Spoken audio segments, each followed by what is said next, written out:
বাঙালি যে কতটা খাদ্যরসিক তা আর বলার অপেক্ষা রাখে না। বাইরে যদি থাকে ঝিরিঝিরি বৃষ্টি তাহলে তো খিচুড়ি চাই দুপুরের মেনুতে। কিন্তু সবসময় কি একঘেয়ে খিচুড়ি খেতে ভালো লাগে? চলো আলাদা কোনো কিছু বানাই।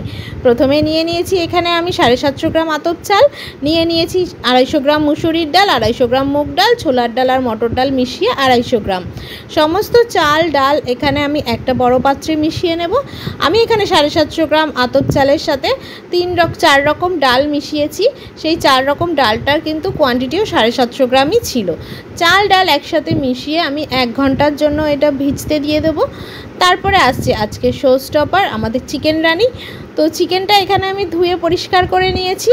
তারপরে কড়াই বসিয়ে দিয়েছিলাম, কড়াই গরম হলে দিয়ে দিয়েছি বেশ খানিকটা সর্ষের তেল আর কিছুটা ঘি আর সর্ষের তেলটা ভালো মতন গরম হয়ে গেলে দিয়ে দেবো তেজপাতা, গোটা গরম মশলা ফোড়ন দিয়ে দিয়েছি এখানে আমি, আর দিয়ে দেবো বেশ খানিকটা গোটা জিরে। এরপর অনেকটা পরিমাণে পেঁয়াজ কুচি দিয়ে দিয়েছি, যেহেতু এখানে আমার মাংসটা রান্না করতে হবে। মাংস এখানে প্রায় 1.5 কিলোর মতন ছিল, তার জন্য আমি অনেকটা পরিমাণেই পেঁয়াজটা দিয়েছি। তারপরে দিয়ে দিয়েছি আদা রসুনের একটা পেস্ট। আদা রসুনের সাথে পেঁয়াজটা ভালো করে কষিয়ে এবার ধুয়ে রাখা চিকেনগুলো দিয়ে মাংসটা একটু ভাজা ভাজা করে নেব। মাংসটা একটু ভাজা হয়ে আসলে এখানে কিছু মশলা দেব। সেই মশলাগুলো রেডি করে নিয়েছিলাম, ছিল জিরের গুঁড়ো, ধনের গুঁড়ো, কাশ্মীরি মির্চ, আমচুর পাউডার, হলুদ আর নুন। সমস্ত মশলা দিয়ে এবার কিছুটা সময় নিয়ে মাংসগুলো ভালো করে কষিয়ে নেব। মাংসটা ভালো মতন কষে আসলে এবার দিয়ে দেবো আমি কিছুটা পরিমাণ টক দই দিয়ে এবার মাংসটা আরও কিছুক্ষণ আমি কষাবো, যতক্ষণ না পর্যন্ত টক দইয়ের জলটা কমে গিয়ে তেল বেরিয়ে আসছে।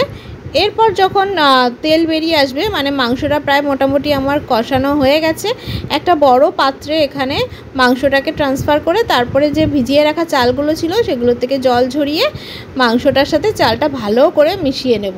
মানে চালটাকেও মাংসর সাথে ভালো করে মশলা দিয়ে কষিয়ে নেব।